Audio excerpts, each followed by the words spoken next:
अंतर्राष्ट्रीय संगोष्ठी, international conference, Himalaya Hind महासागर ग्रुप ऑफ नेशंस, मंच और सामने बैठे हुए एक दूसरे का सम्मान और शोभा बढ़ा रहे ब्रदर्स एंड सिस्टर्स, भाइयों बहनों एंड डियर फ्रेंड्स, मित्रों, मैंने मित्र के रूप में इसलिए एड्रेस किया, आज सारी मानवता में सबसे बड़ा क्राइसिस है, अच्छा मित्र आदमी को मिल नहीं रहा है और हम भी किसी के अच्छे मित्र बन सकें ये थोड़ा कठिन होता जा रहा है। मैं कहा करता हूँ, अगर मानव को मित्र बनना आ जाए और मित्र बनाना आ जाए तो लाइफ एक सक्सेसफुल स्टोरी हो जाती है। ब्रदर्स एंड सिस्टर्स, भाई और बहनों, ये मनुष्य निर्माण नहीं करता है, कोई टेक्नोलॉजी भी निर्माण नहीं करती है,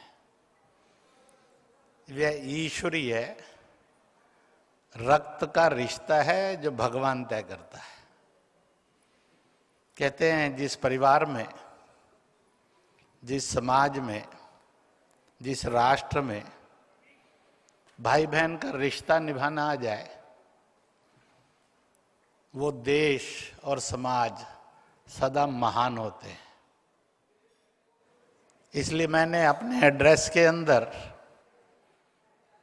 हम सबको क्या होना है, होना चाहिए, इसका बीजारोपण कर दिया है। We must be a good friend and we must act as a brother and sister. ये औपचारिकता नहीं है जिंदगी की, ये आवश्यकता है। It is a necessity. अगर ये औपचारिकता है तो दुनिया में जैसा विनाश हो रहा वैसे ही होगा। अगर ये नेसेसिटी है तो world can be without conflicts. हम सब यहाँ एकत्रित आए हैं,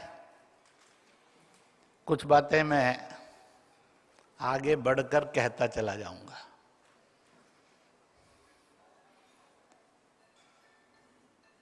पहला, इस कंसेप्ट का बीजारोपण जो हुआ, दुनिया के अंदर जितने भी देश हैं उन सब देशों की बाउंड्रीज का वर्णन कहीं ना कहीं आता है। भारत, इसकी बाउंड्री के लिए भी एक श्लोक है, उत्तरम यत् समुद्रश्चैव हिमाद्रेश्चैव दक्षिणम वर्षम तद भारतम नाम भारती यत्र संतति। आप सब और दुनिया के सब विद्वानों ने अपनी अपनी भाषा में इसका समान अनुवाद किया है। हिमालय के जो दक्षिण में है, हिंद महासागर के जो उत्तर में है, उसको भारत कहते हैं, वहाँ के लोगों को भारतीय कहते हैं। मैंने 35-40 साल पहले जम्मू कश्मीर में रहते हुए इस श्लोक को कई बार पढ़ा और मेरे मन में एक प्रश्न आया, भारत की उत्तर और दक्षिण सीमा तो बता दी है, but about east and west, पूर्व और पश्चिम की सीमा इस श्लोक में कहाँ है? यानी उत्तर बता दिया, दक्षिण बता दिया, दो साइड बता दी, बट अबाउट रेस्ट टू, वो दो सीमाएं कौन सी? मैं जम्मू कश्मीर में सन 1983 1983 से 2000 तक रहा। उस समय भारत और जम्मू कश्मीर आतंकवाद से ग्रस्त हो गया था। पाकिस्तान ने 1947 में जन्मते ही नारा लगाया था, हंस कर लिया पाकिस्तान, लड़कर लेंगे हिंदुस्तान, कश्मीर के बिना पाकिस्तान अधूरा है। यानी 47 में ही रक्तपात के, हिंसा के, द्वेष के, एग्रेशन के बीज उसने बो दिए थे। ऐसा नहीं है कि उसने इनके बीज बोने के लिए समय लिया। 15 अगस्त 1947 को भारत का विभाजन हुआ। 3 अक्टूबर 1947 को पाकिस्तान ने कबायली हमला भारत पर कर दिया था। पहला प्रेम पत्र आतंकवादियों से जम्मू कश्मीर में मिला था। First love letter it is by terrorist. अगर मैंने अपनी जुबान बंद नहीं किए, कदम नहीं रोके, तो मुझे ऊपर भेज देंगे। दे अटेम्प्टेड 3 times, थ्राइस उन्होंने अटेम्प्ट किया। आखिरी अटेम्प्ट बड़ा खतरनाक था। मैं उनके साथ मौत के घेरे में काफी लंबा समय रहा। छोटे कश्मीर से मैं जम्मू की तरफ आ रहा था। मार्ग भी पहाड़ के अंदर अनेक नहीं थे, एक ही मार्ग था। वार्निंग मुझे सुबह चलते समय मिल गई थी, इसलिए रीशेड्यूल किया था अपना टाइम टेबल। और एक जगह जाकर ऐसी स्थिति बन गई कि आगे जा नहीं सकते, पीछे जा नहीं सकते, दाएं बाएं पहाड़ी और खाई है, मौत के अतिरिक्त कुछ नहीं। खैर कुछ समय के बाद मैं निकलने में सफल हुआ। जब सुरक्षित पहुंचा तो सेना खड़ी थी, पुलिस भी खड़ी थी, इंटेलिजेंस भी खड़ी थी, लोग भी खड़े थे। मुझे ठीक ठाक देखकर उनके चेहरों पर मुस्कुराहट आई। वहां आकर मुझे पता लगा कि जिस डेंजर जोन को मैंने क्रॉस किया, मेरे ठीक 10 मिनट के बाद आर्मी व्हीकल था, वो ब्लास्ट की चपेट में आया। और इसलिए मैंने उसी समय में ये कहा था कि आने वाले कल के अंदर एक जरूरत पड़ेगी। अगर पाकिस्तान ने यही नारा रखा, कश्मीर के बिना पाकिस्तान अधूरा है, why not the world and why not the every Indian should think to answer दक्षिण हिंद महासागर, what about east and west. School life में नक्शा भरना होता था तब एटलस पढ़ते थे।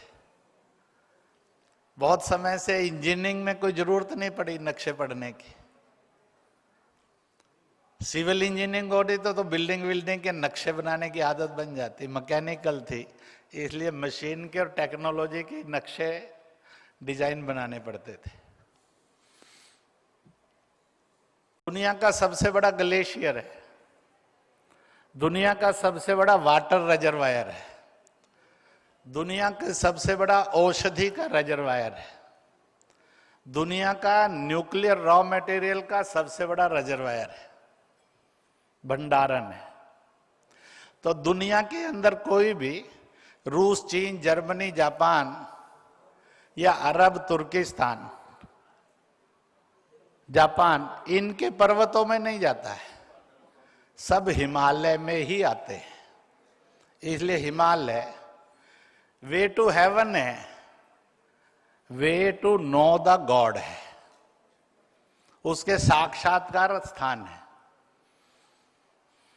इसलिए ऐसा हिमालय, जब मैं कैलाश मानसरोवर और सागर माथा, जिसको माउंट एवरेस्ट कहा ब्रिटिशर्स ने, यह कल्चरल इन्वेजन था ब्रिटिशर्स का। Before 1865 there was no Mount Everest, there was a Sagar Matha. Everest, he is a director from England to the trigonometry and geometry survey department of India. He retired in 1865. Retirement पर आप सब अच्छी तरह से जानते हैं चापलूसों की कमी नहीं होती है। और इसलिए बिहार बॉर्डर पर उनका विदाई समारोह था। चंद चापलूस अफसरों ने कहा, mister Everest, the director of trigonometry geometrical survey of India, उसने मीट्रिक सिस्टम में भारत की भूमि को नापा है और it is a great service. तो इस सर्वे के लिए, नए मीट्रिक सिस्टम सर्वे के लिए उसको कैसे सम्मानित किया जाए? तो चंद चापलूस ने कहा, जो सगरमाथा है, सागर माथा है, highest peak of the world है, why he should not be dedicated to mister Everest. अंग्रेज की हुकूमत थी, विरोध करने की हिम्मत किसी में नहीं थी। जो इस प्रपोजल से अनहैप्पी थे, उन्होंने बहाना किया छोटी बड़ी अंगूठे और उंगली का और वॉकआउट कर गए। और इसलिए it was unfortunate of the world history and geography, Sagarmatha Sagarmatha जो लाखों वर्षों से दुनिया की सबसे बड़ी ऊंची चोटी का नाम था, वो 1865 में कल्चरल इन्वेजन का, सांस्कृतिक बलात्कार का शिकार हुई और उसको माउंट एवरेस्ट कह दिया गया। I appeal to all of you, अगर आप आज भी उसको माउंट एवरेस्ट कहेंगे तो मैं ये मानकर ही चलूंगा, हम अब भी एक बलात्कार को ही स्मरण करते और बोलते। We should pledge, we should take on oath, it was never a mount Everest before 1865 in the history books and atlas book. There is no Mount Everest in the world.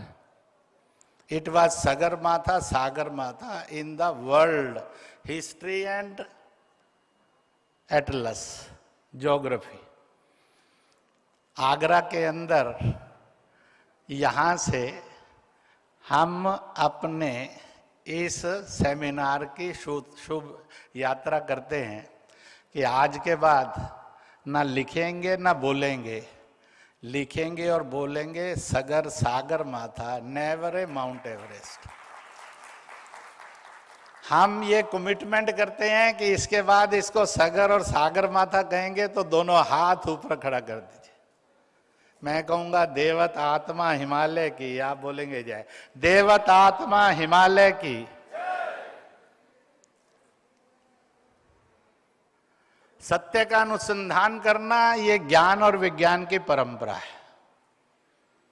नकल मारना सत्य का अनुसंधान नहीं होता है, बल्कि सत्य के साथ क्रूर मजाक होता है।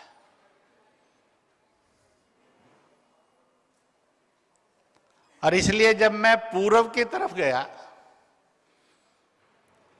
तो इस कैलाश मानसरोवर से और सगरमाथा से हिमालय की यात्रा शुरू हुई, तो उसकी अंतिम पर्वत श्रृंखला इंडोनेशिया में जाकर समाप्त होती है और द ग्रेट हिमालय का नाम वहां से बदलना शुरू होता है।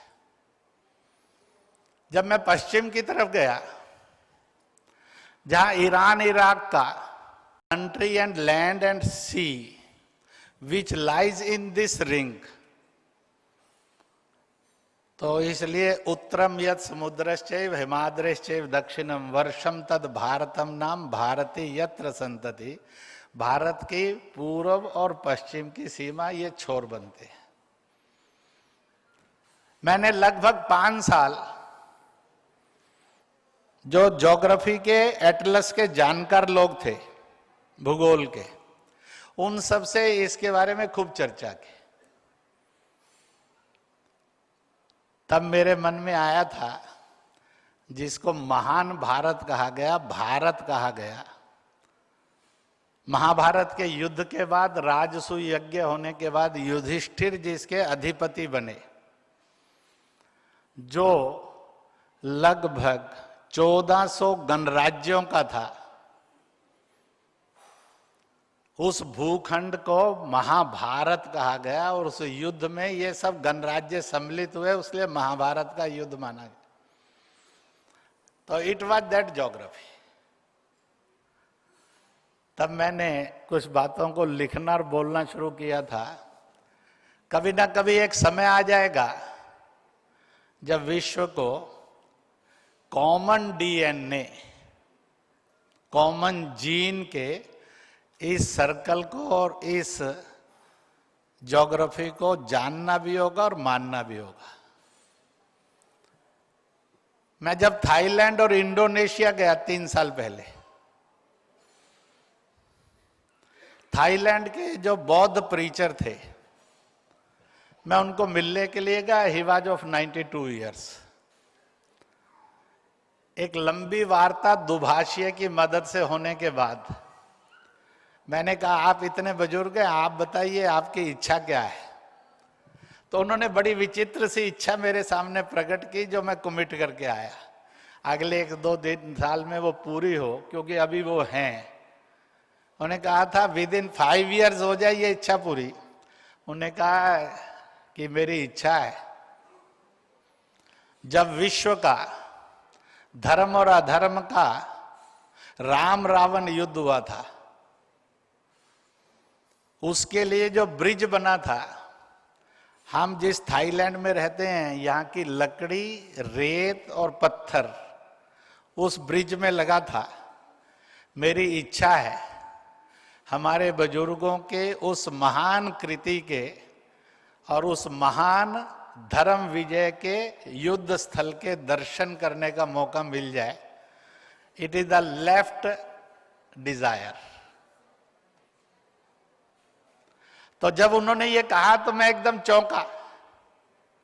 तो मैंने 2 प्रश्न और पूछे, क्योंकि मुझे भी आगे दूसरी जगह मिलने के लिए जाना था। कुछ बातें इसी प्रकार से इतिहास का और भूगोल का, विचार का दर्शन देती है। इंडोनेशिया दुनिया के मुस्लिम देशों में वो देश है जिसके पास 28 करोड़ मुस्लिम पॉपुलेशन है। Biggest population of the world है मुस्लिम्स की।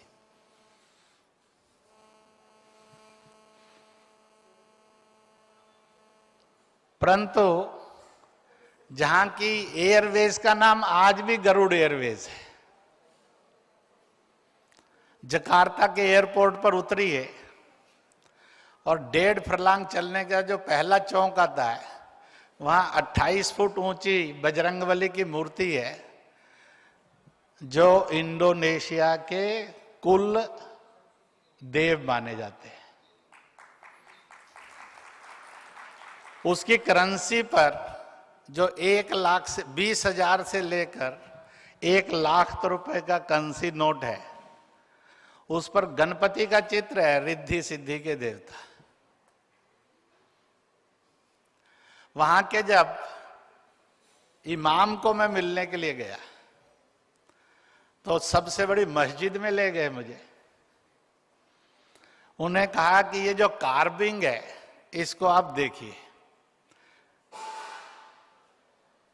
तो मैंने कहा, कार्विंग देखने से ऐसा लगता है कि कुछ भारतीय कला है और कुछ बौद्धों के समय में जो कला उपजी है उसका मिश्रण है।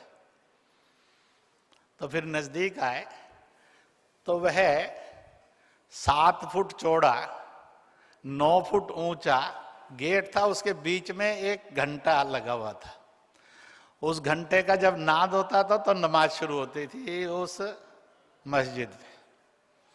उन्हें कहा, आप इस घंटे को बजाइए। वो तो नमाज का समय नहीं था। मैंने कहा, कहीं ऐसा ना मैं घंटा बजाऊं और नमाजी दौड़ दौड़ कर चले आए तो झंझट खड़ा हो जाएगा। तो अभी मैंने घंटा बजाया। उन्हें कहा, अब आपने कार्विंग देखी, घंटा बजा, आप बताइए आपको क्या फीलिंग आई। मैंने कहा, घंटे के नाद में से थोड़ी ओम की ध्वनि थी।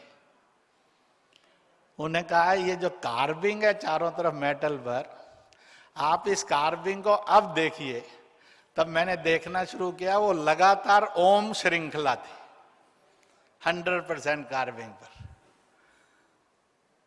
तो बड़े इमाम साहब कहते हैं मैं जवानी में हिंदुस्तान गया था, उसके बाद हिंदुस्तान एक बार फिर गया। अब मैं 2 साल हिंदुस्तान का भ्रमण करना चाहता हूं। हम इंडोनेशियन का कोर सोल जो है वो हिंदुस्तान है। If you are India, we are Indonesian, we are 2 countries. If you are Bharat, we are one. It was a simple sentence of Imam of the Indonesia. मैं अब उसमें से एक बात और कहना चाहता हूं।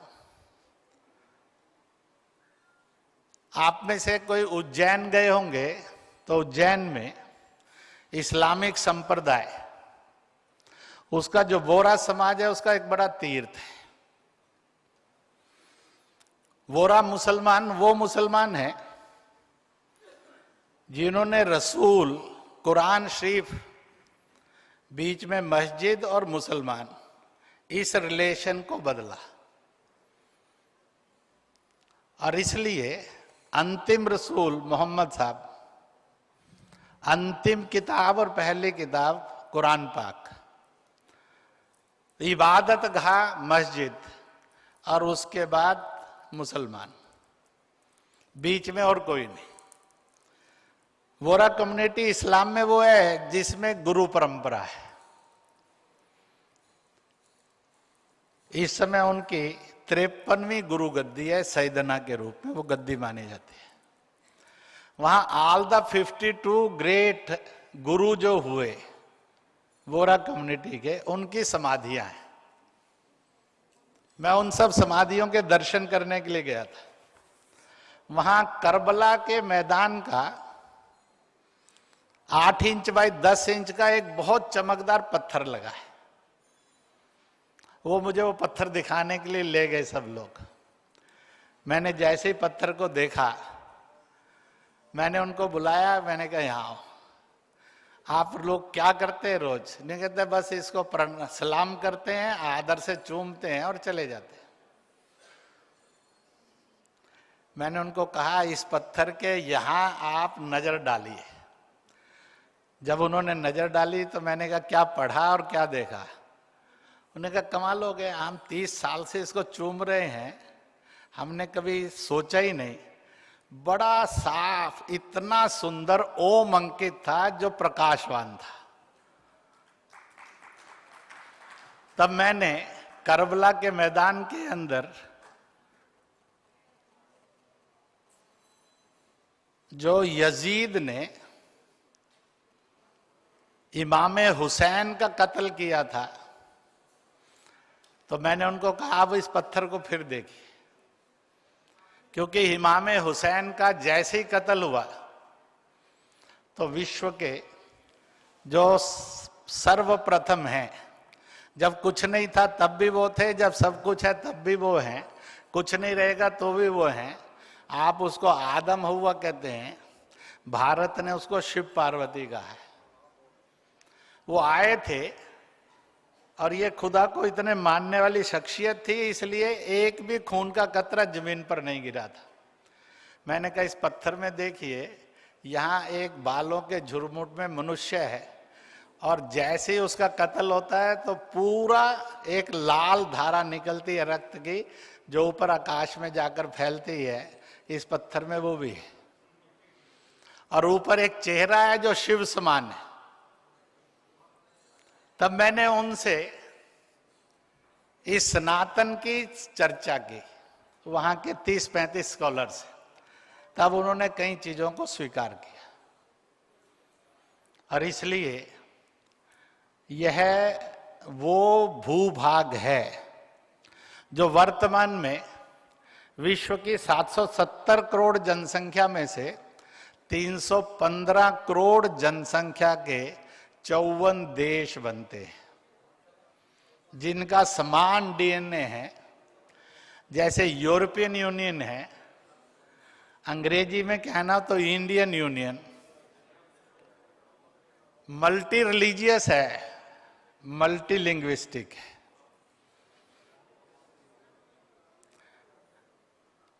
जिस समय ये यूनियन होती थी जिसमें कोई कोटा परमिट नहीं, ये कोई भी पासपोर्ट सिस्टम नहीं था। हर्षवर्धन के काल से लेकर चंद्रगुप्त के काल तक जाएंगे, इस भारत की जीडीपी 62% ऑफ द वर्ल्ड थी। उस समय दुनिया के अंदर भारी उद्योग नहीं थे, घर घर के अंदर लघु उद्योग और घरेलू उद्योग थे, और हम विश्व का सोने की चिड़िया कहलाने वाला, विश्व का सबसे बड़ा जीडीपी रखने वाला देश थे।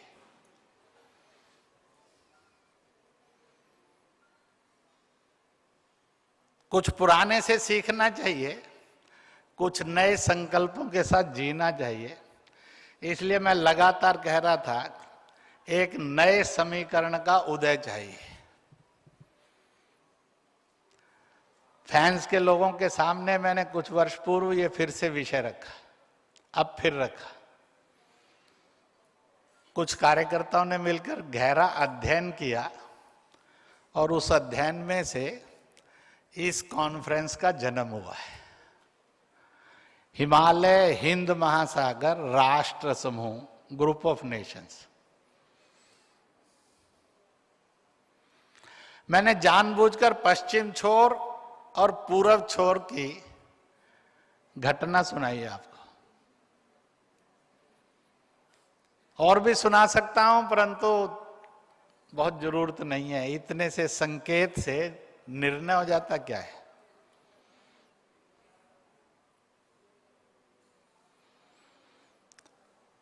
मैं लगातार इस बात को बोलता रहा कि दुनिया में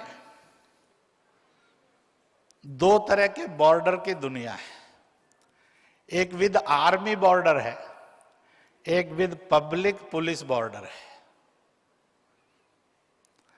आज का भारत पाकिस्तान तिब्बत हटने के बाद चीन के साथ आर्मी बॉर्डर है, पर नेपाल के साथ, भूटान के साथ, म्यांमार के साथ, श्रीलंका के मालदीव के साथ हम आर्मी बॉर्डर नहीं है। भारत नेपाल बॉर्डर का 1 साल का खर्चा भारत और पाकिस्तान के 1 दिन के खर्चे के बराबर है। तो इतनी भयानक क्रूर आर्थिक व्यवस्था को जो पगला दे, इस जीवन शैली को क्या जीना चाहिए या दुनिया में बदलना चाहिए? भारत भूटान का 10 साल का सीमा का जो व्यय है, भारत और चीन का 1 दिन का व्यय बनता है। तो बॉर्डर की सिक्योरिटी को कितना महंगा जीना है दुनिया ने, इस पर उसको सोचना तो चाहिए। भारत भूटान बॉर्डर पर 10 साल में शायद 2, 4, 5 लोगों का भी खून नहीं बहता है। कोई चोर डकैत घसने की कोशिश करे तो फायरिंग होती होगी, वो भी मारने वाली नहीं होती। पर भारत चीन बॉर्डर पर तिब्बत हड़पने के बाद कौन सा दिन है जब ब्लड शेड नहीं होता? भारत नेपाल बॉर्डर पर साल भर के अंदर 2-4 घुसपैठियों की मौत की खबर होती है, पर भारत पाकिस्तान की सीमा पर कौन सा दिन है जब लाश नहीं गिरती?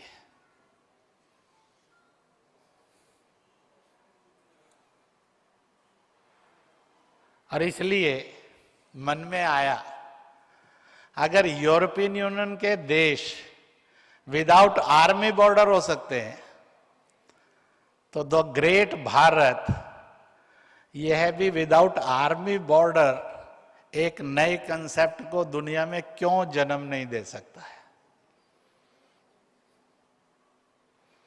When we are of common DNA, we have the common ancestors, we have the common values, तो where it is written a permanent that हमेशा हम खून खराबे में, मौत में और दुश्मनी में जिएंगे, हम प्यार से, भाईचारे से और शांति से, तरक्की से क्यों नहीं जी सकते?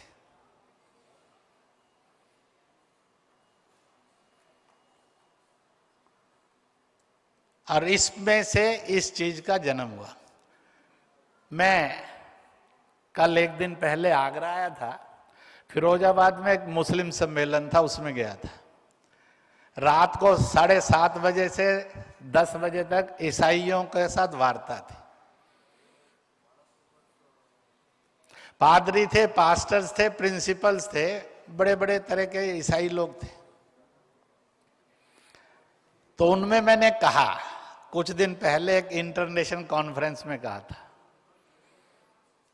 मैंने कहा दुनिया में 200 देश है, सब देश हैं, भारत भी उनमें एक देश है, परंतु कोई भी देश दुनिया में माता नहीं है, भारत माता भी है। दुनिया में कोई भी देश गोल्डन स्पैरो, सोने की चिड़िया नहीं है, भारत सोने की चिड़िया भी है। दुनिया का कोई देश विश्व गुरु की उपाधि से सम्मानित नहीं है, भारत विश्व गुरु भी है। और इतने वर्षों के बाद आज भारत कैसा भी है, तो भी किसी देश में ये हिम्मत नहीं है वो कहे कि अब दुनिया की मदर भारत ने अमेरिका, रूस, चीन, जर्मनी, जापान, फ्रांस, इंग्लैंड कहलाएगा, सोने की चिड़िया कहलाएगा, विश्व गुरु कहलाएगा। वो आज भी ये टाइटल नहीं ले सकते। अब 2019 ने तो विचित्र सी एक कल्पना दे दी, भारत का प्रधानमंत्री अमेरिका के कैंडिडेट की घोषणा करके आता है। ये दुनिया में आज तक नहीं हुआ साहब। वहां का इलेक्शन डेट्स भी घोषित नहीं हुई, इलेक्शन टाइम टेबल भी घोषित नहीं हुआ। पूरे अमेरिका के किसी डेमोक्रेटिक सिस्टम ने ये नहीं कहा तुम कौन होते हो भाई हमारे देश का कैंडिडेट तय करने वाले। उस पार्टी ने भी नहीं कहा, कैंडिडेट ने भी नहीं कहा। विश्व की सबसे आश्चर्यजनक घटना घटी है। जब अमेरिका में जाए, आज तक दुनिया के किसी देश के भी प्रेसिडेंट, प्राइम मिनिस्टर की घोषणा वहां के अपने सिस्टम से होती है। किसी दूसरे देश के नेता ने कभी किसी देश का प्रेसिडेंट, प्राइम मिनिस्टर, कैंडिडेट घोषित नहीं किया था। और हंसते खेलते भारत के प्रधानमंत्री नरेंद्र मोदी ने अभी तो उनकी इलेक्शन का टाइम टेबल आना है, फिर वहां selection of the candidates with in party चलेगा 6 महीने, फिर पार्टी कैंडिडेट घोषित करेंगी, फिर इलेक्शन की डेट्स आएंगी। और ये कर रहा है साहब, नारा भी दे आए। दोस्तों, अगर फिर भी ये सोचा, कभी दुनिया के अंदर 2500 साल पहले यूनान एसेंट्रिक दुनिया थी, यूनान, रोम। फिर सेंटर बदला, इंग्लैंड सेंटर बना। फिर उसके बाद मिडल ईस्ट सेंटर बना, मुगल, तुर्क, तारतक, शक, कुषाण। बीच में एक युग आया, गुप्त काल, भारत एसेंट्रिक वर्ल्ड उभरा, पर बड़ी जल्दी चला गया। पिछले 150 वर्षों में अमेरिका सेंट्रिक, रशिया सेंट्रिक, चीन सेंट्रिक हुआ, और अब 2019 में दुनिया भारत सेंट्रिक हो गई है।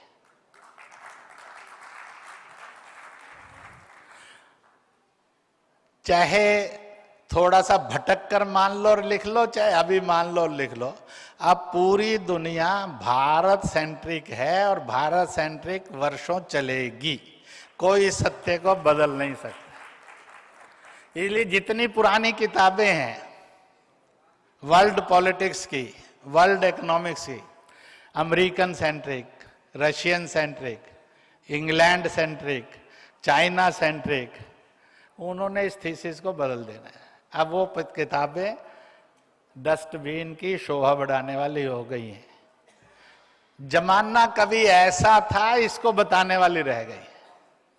गलती से उनको पढ़कर आज लागू किया तो सड़क पर लिखा होता है सावधानी हटी दुर्घटना, अपनी हड्डी पसली टूट जाएगी साहब। ये गलती नहीं करना। हाँ, इच्छा कर जाए 100 साल पहले 500 साल पहले दुनिया में कौन कौन से चीजों का रौब था तो उसके लिए ठीक है, पर उनको पढ़कर आज पर अकल दौड़ाई तो गड़बड़ हो जाएगी। अब विश्व भारत सेंट्रिक हो गया। जिस दिन विश्व भारत सेंट्रिक की शुरुआत की और हमने 54 देशों में से, और इसलिए इन 54 देशों में 4 बेचारे हैं, पर गिनेंगे तो ऐसे ही चाहे भी एक ही हो, और जिसमें एक भी नहीं है जनसंख्या, हो सकता है कल आप में से कोई व्यापार करने के लिए वहां चला जाए तो जनसंख्या बन जाएगी सब। हमने अपनी पॉपुलेशन से दुनिया के कई देश बसाए हैं। भारत की जनता से बसे हुए दुनिया में बहुत देश हैं। तो इसलिए ये लगभग 315 करोड़ का पॉपुलेशन बनता है।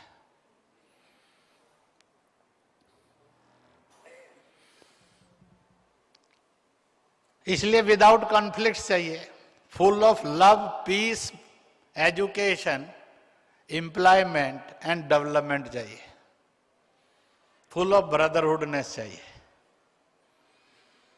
आज सपना लिया है तो कल पूरा भी होगा।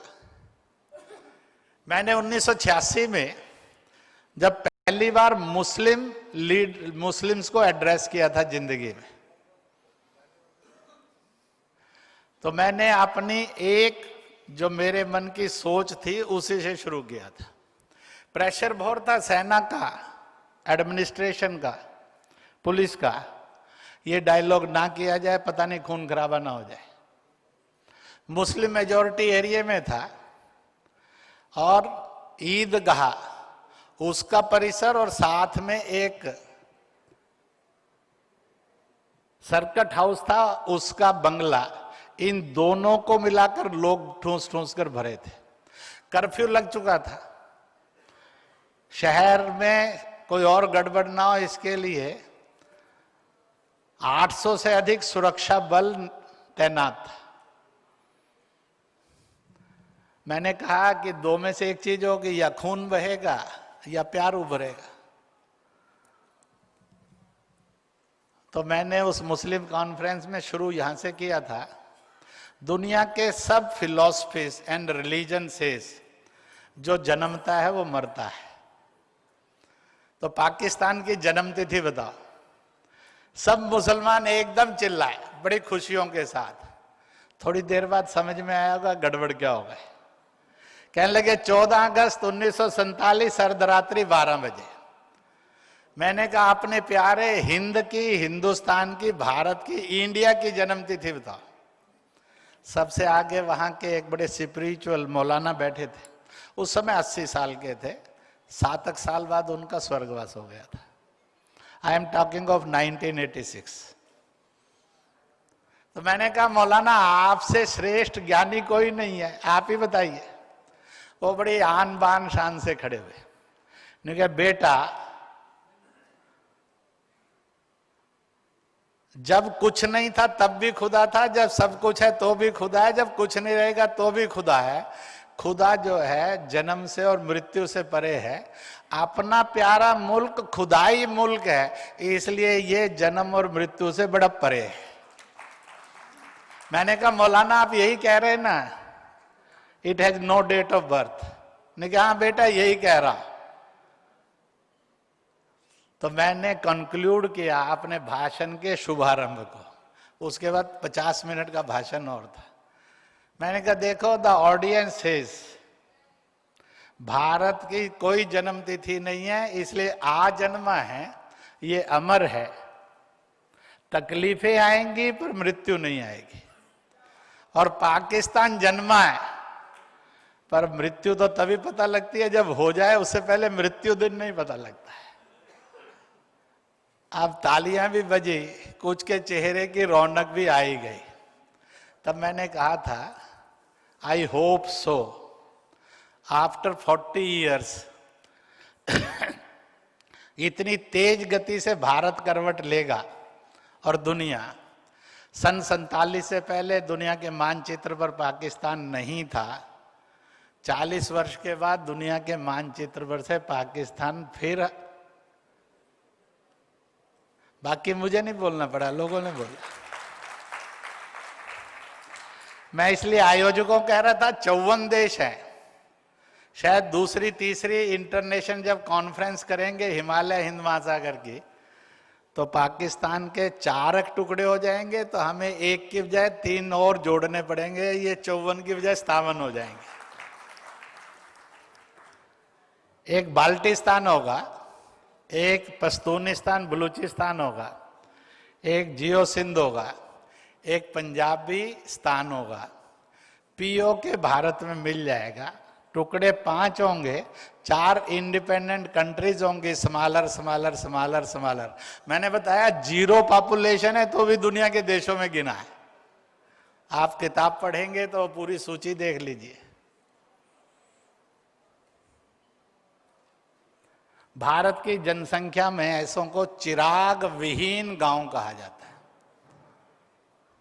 भारत 6,13,000 गांव का है, जिसमें 7,057 गांव बेचिराग हैं, जिसमें एक भी जनसंख्या नहीं है। No population. प्राणी हैं, पशु पक्षी हैं, पेड़ पौधे, कीट पतंग हैं, आदमी नहीं। उनको बेचिराग गांव कहा जाता है। ऐसे बेचिराग दुनिया में देश भी है। हम सब इसलिए एकत्रित हुए, कुछ सपने हमने लिए थे, वो हमने अपनी जिंदगी में पूरे होते हुए देखे और देखेंगे, और कुछ सपने ले रहे हैं जो कल के भारत का और दुनिया का निर्माण करेंगे। We are the only land, we are the only society, we are the only human and cultural values country जिसने पूरी दुनिया को एक शब्द दिया, एक संकल्प दिया, एक चित्र दिया, वसुधैव कुटुंबकम। ये दुनिया में किसी का दिया हुआ नारा नहीं है, केवल भारत का, भारतीय दर्शन का नारा है। विश्व, उसकी धरती, ये मदर है, और इसलिए we have a common mother, earth mother, mother earth. So we are one family, हम एक कुटुंब है, जिसके कारण स्वामी विवेकानंद को 3.5 मिनट की तालियां मिली थी शिकागो में। जो भारत ये सोचता है, दुनिया को वैसा बनाता है। हम बीच में शक्ति और श्रीहीन हुए, इसलिए बेबस थे। हम फिर से शक्ति और श्री युक्त हो रहे हैं, तो फिर दुनिया में इसको साकार क्यों नहीं करेंगे साहब? यह विश्व, इसकी एक माँ है जिसको मदर अर्थ कहते हैं।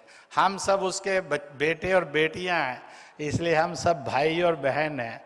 इस विजन को, इस मानवता को प्रतिष्ठित करने की ताकत किसी में थी, है और होगी, उसको हम सब मिलकर रिप्रेजेंट करते हैं। भारत, भारतीय और भारतीयता। तो इसलिए इसको जीना है और इसको करना है। मैंने इसी के साथ साथ, इसलिए जब आप इसकी चर्चा करेंगे, हिमालय हिंद महासागर राष्ट्र समूह, इसको अंग्रेजी में लिखा गया, हिंदी में लिखा गया, कई तरह से लिखा, ताकि इसका कोई छोटा सा निक नेम डेवलप हो सके।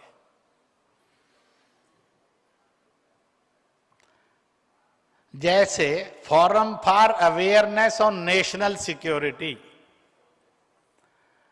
तो उसका छोटा सा फार्म फैंस हो गया, FANS, बड़ा प्यारा सा है। किसी के फैन होने में कोई कसूर नहीं सब। और फैन का मतलब है जो हमेशा प्राणवायु दे, घुटन से मुक्त करे, उसको पंखा कहते हैं।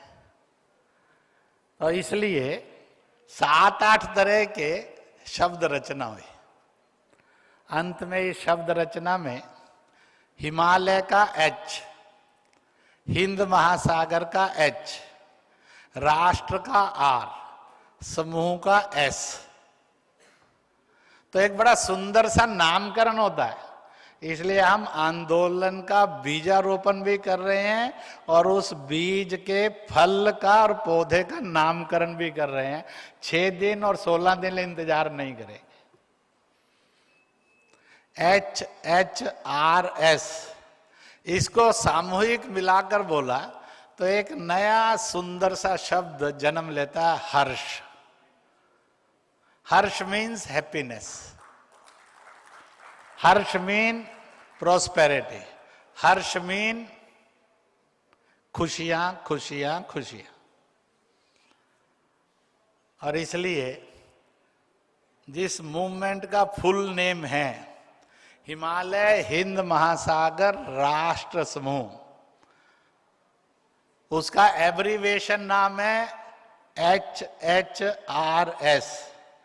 ये चारों शब्द मिलाकर बोले तो क्या बनता है? हर्ष बनता है। आगरा वो भूमि है जो इस आंदोलन की जन्मदाता है। ये सभागार उसका जन्म स्थल है और आप सब उसके जन्म के साक्षी हैं। औलाद हुई, लोगों ने पूछा बताओ नाम क्या है, तो आप बता सकें भाई ये नाम भी है।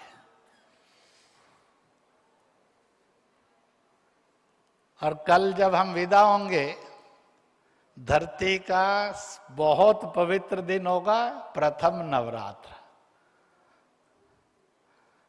इसलिए आज बीजारोपण नामकरण, कल आप एक हंसता खेलता नए आंदोलन के रूप में एक नया बालक जिसका नाम है हर्ष, इसके साथ हैप्पी बर्थडे मनाते हुए विदा होंगे।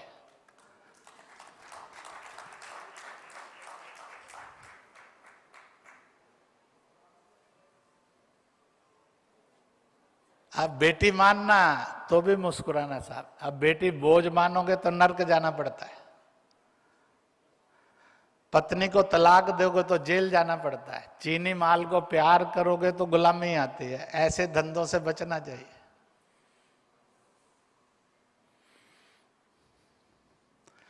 इसलिए हम बदलते भारत का, कभी कभी कैसा होता है, ट्रंप ने एक लाइन बोली, मीडिया वाले मेरे पास दौड़ते हुए आए, मैं दिल्ली में था। मैंने कहा ये जो फादर ऑफ द नेशन है, ये बड़ा अजीब सा रास्ता है।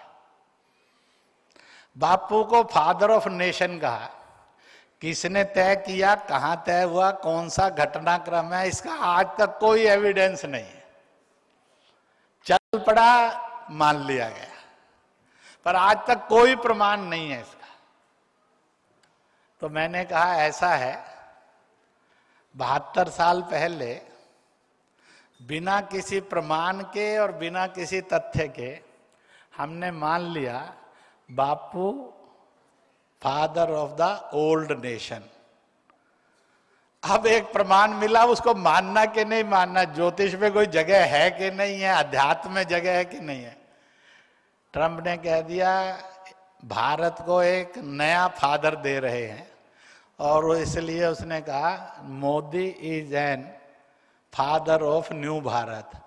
अब क्या करें, झगड़ा किससे करेंगे? ना वो पता है झगड़ा करने के लिए, ना उससे हो सकता है।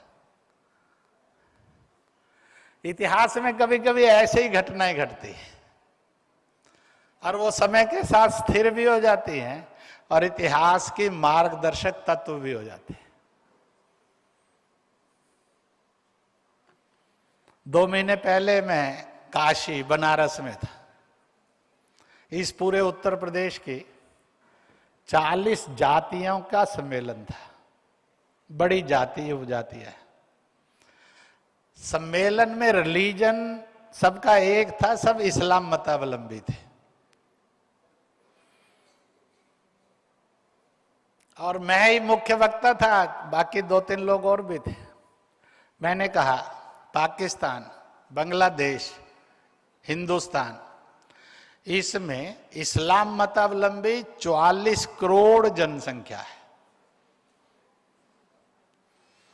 इसमें 99.5% से अधिक, यानी आधा % से कम पॉपुलेशन ऐसी है जिसके रूट्स में जाएंगे तो शायद तुर्किस्तान में, अरब वगैरह में, उस रेगिस्तान में रूट्स मिलेंगे। 99.5% के रूट्स उस पुराने भारत के गांव-गांव, गली-गली, मोहल्ले-मोहल्ले में हैं, इससे बाहर नहीं है। उनके पूर्वजों का रूट, उनके रेजिडेंस की जड़, उनकी परंपरा की जड़, उनके रीति रिवाज की जड़, उनकी भाषा बोलियों की जड़, यह सब हिंदुस्तान के गांव-गांव, गली-गली से जुड़ी है। और इसलिए मैं आह्वान करता हूं, ये सब लोग जब कोई भी वृक्ष और कोई भी जीती जागती चीज, मानव, उसका समूह अपनी जड़ों से टूटता है, अलग होता है, उसकी खुशबू चली जाती है, उसकी रोशनी नष्ट हो जाती है, उसकी सुगंध मर जाती है, वो फल फूल विहीन हो जाता है, उसकी पत्तियां सूखकर झड़ जाती है, लकड़ी ऐसी हो जाती है किसी काम नहीं आती, कभी कभी तो जलाने के भी काम नहीं आती, वह पूर्णतः नष्ट हो जाता है। इसलिए मेरा इन 44 करोड़ मुसलमानों से और विशेष रूप से उत्तर प्रदेश के मुसलमानों से कहना है, दिन आ गए हैं जब आप अपनी जड़ों से जुड़िए। खूब तालियां बजी, सभागार पूरा प्रालकर भवन ठूंस कर भरा था।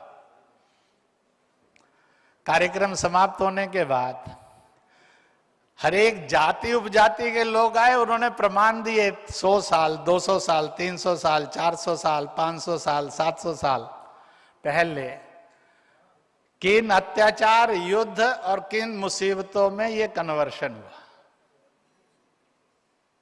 ये आलोचना नहीं है, धमकी भी नहीं है, यह एक सत्य का दर्शन है।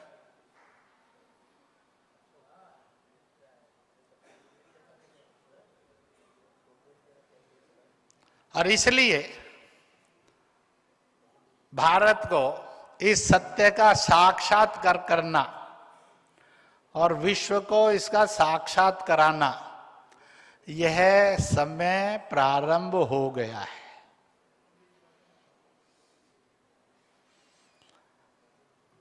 हम में से बैठे हुए कुछ 5, 10, 15 साल के मेहमान हैं। अब बाकी तो किसी का भी कुछ नहीं मालूम है कल क्या होगा और अभी क्या होगा, पर तो भी एक लंबी उम्र के खिलाड़ी है। हम ये अवसर लाएंगे बिना रक्तपात के, बिना हिंसा के, अपनी श्रेष्ठता से, अपने आचरण से, अपने संकल्प से। और इसलिए एक विश्व पटल के नए समीकरण को, जो भूगोल का समीकरण है, इतिहास का समीकरण है, विकसित अर्थव्यवस्था का समीकरण है, सांस्कृतिक एकजुटता का समीकरण है, कॉन्फ्लिक्ट से निकलकर लव एंड पीस का समीकरण है, रक्तपात, हिंसा से निकलकर तेज गति से विकास का समीकरण है, उसका बीजारोपण, उसका वृक्षारोपण करने के लिए हम इकट्ठे आए हैं। इसलिए फुल ऑफ एनवायरनमेंट है, कोई प्रदूषण का झंझट नहीं। पानी बचेगा, पेड़ लगेगा, गंदगी होगी नहीं, प्लास्टिक भागेगा, नारी का शोषण नहीं होगा, छुआछूत मुक्त होगा, धर्म पर झगड़े और फसाद नहीं होंगे। ऐसे इस समीकरण का उद्घाटन ये हम करने के लिए आए। उद्घाटन का कार्यक्रम हनुमान जी की पूंछ की तरह लंबा लंबा होता रहा, पर उनके सामने समस्याएं थी कि इतने महापुरुष मंच पर हैं, नहीं बुलाएंगे तो ऐसा तो नहीं है नाराज हो जाएंगे। पहले तो रखा था कि एक एड्रेस होगा, एक धन्यवाद होगा, बीच में मुझे एक 50, 55, 60 मिनट में विषय रखना है, पर उन्होंने सबको एडजस्ट किया। अब इतना ही है कि पहले उन्होंने एक साहस किया जो करना नहीं चाहिए था। इतनी बैठी हुई ऑडियंस है, 10:45 ऐसा समय था, आप में से 80% लोग उपस्थित हो चुके थे, फिर भी उन्होंने 11:30 बजे तक क्यों टाला? मैंने जरूर कहा भाई शुरू कर लो, जो थोड़े बहुत होंगे बीच बीच में मिल जाएंगे।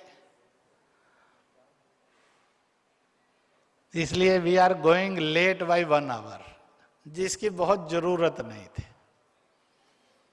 पर अपने को आदत हो गई है ब्रिटिश स्टैंडर्ड टाइम की प्रशंसा और इंडियन टाइम की बदनामी हो। हमने भी इस धंधे से मुक्ति प्राप्त करनी चाहिए, इस बैड कैरेक्टर सर्टिफिकेट से छुटकारा लेना चाहिए।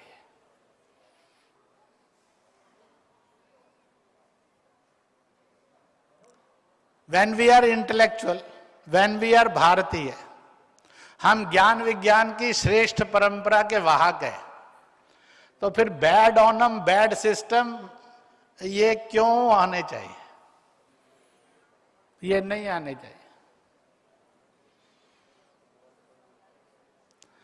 जिस दुनिया ने भारत से सीखा वो भटक जाए तो दुनिया का कोई रास्ता नहीं बचेगा उसको प्रकाश देने का और ज्ञान देने का और सुगंध देने का।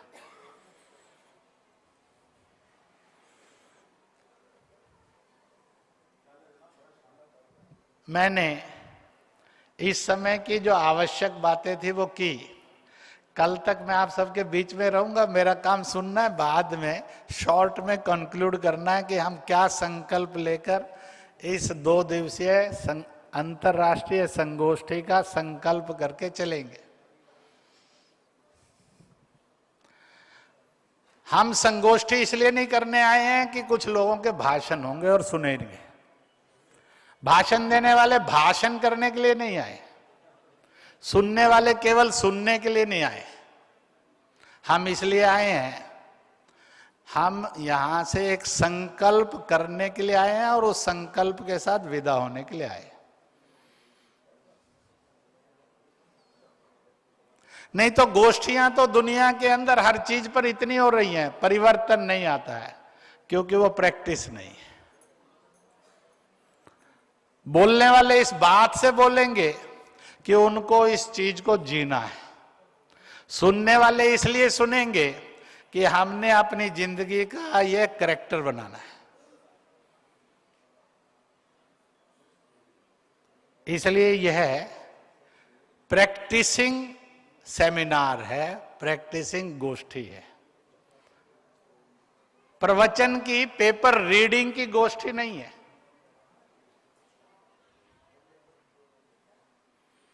इसलिए बोलने वाले को ध्यान में रहना चाहिए कि उसको जिंदगी की इस कमिटमेंट को यहां बोलना है, और सुनने वाले इसलिए श्रद्धा से सुनोगे उन्होंने जिंदगी इस रास्ते से जीनी। इसलिए यह संगोष्ठी बाय प्रीचिंग नहीं है, एक संगोष्ठी कैरेक्टर एंड प्रैक्टिस है। और इसलिए इस संगोष्ठी को हम कैरेक्टर और प्रैक्टिस बनाकर जिएंगे। इसलिए फिल्मी गाने की दो लाइनें हैं, प्यार किया तो, जब हमने इस संकल्प से प्यार कर लिया ऐसा, लड़के को लड़की, लड़की को लड़का भगाने में शर्म नहीं आती है। हम इतने शुद्ध प्यार को करने के लिए आए, फिर शर्माना किस बात का साहब? जिसने की शर्म उसके फूटे। तो हमने मिशन के साथ प्यार के रिश्ते को जोड़ने के लिए प्यार किया है। और दूसरी फिल्मी गाने की एक लाइन भी है, और वो कौन सी है? वायदा किया तो निभाना पड़ेगा, मजबूरी नहीं है साहब। अब वो फिल्म में लड़का लड़की करते हैं, तोड़ना खेलना कर सकते हैं, क्योंकि वैलेंटाइन डे में वायदा करना और तोड़ना ये प्यार की हत्या का रास्ता है। पर भारत तो लैला मजनू को जीता है साहब, हीर रांझा को जीता है, वो राधा कृष्ण को जीता है, वो वैलेंटाइन डे जैसे लव अफेयर को नहीं जीता है। तो इसलिए प्यार किया है तो डरना नहीं, वायदा किया है तो निभाना ही है। मैंने फिल्मी गाना इसलिए बोला कि फिल्म का गाना लोगों को जल्दी याद हो जाता है। हो सकता है आप भी यहाँ होटल में ठहरे ठहरे बीच में गुनगुनाओ नहाते नूते हुए, क्योंकि हर भारतीय एक समय में परफेक्ट सिंगर होता है बाथरूम में, ओरिजिनल लैंग्वेज का सिंगर होता है। मुझे पूरा विश्वास है, नौजवान से लेकर बुजुर्ग तक मालिक ने मुझे और आपको एक सुअवसर दिया है। Make your rest of life to be a golden. हम जो जिंदगी का सफर बचा है उसको सुनहरा बनाकर जिएंगे। It is a god sent opportunity to all of us. जितना लूट लोगे उतना मजा है साहब। सफर और बुढ़ापा बहुत बढ़िया जाएगा, और इसलिए इस गोल्डन अपॉर्चुनिटी को हम अपनी लाइफ बनाकर जिएंगे, और हमारी लाइफ एक सक्सेसफुल एग्जाम्पल और successful story to our family, to our community, to our society, to our nation and for the world होगी। इन शुभकामनाओं के साथ जय हिंद, जय भारत, जय जगत।